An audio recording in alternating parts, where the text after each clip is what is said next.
fills my heart.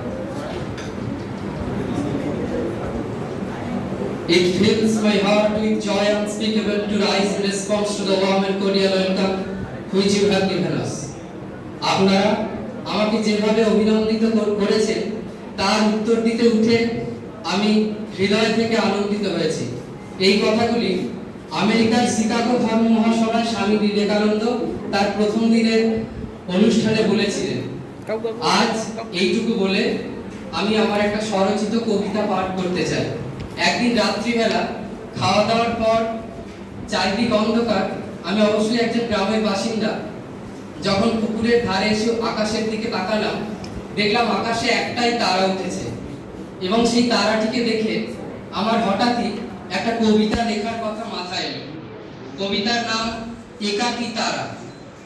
স্বরচিত কবিতা পাঠ করছি।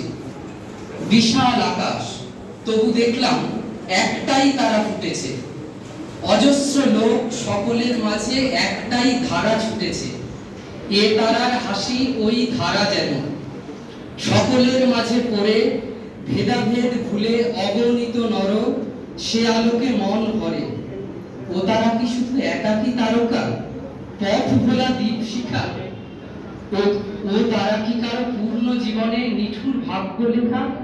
না, ওই তারা দুহাত বাড়িয়ে দাঁড়ায়েছে বুঝি হেসে। এদিকে পৃথিবী, ওদিকে আকাশ, তারার আলোকে মেশে। অসীমের আর সসীমের মাঝে ও তারা সন্ধি দূর।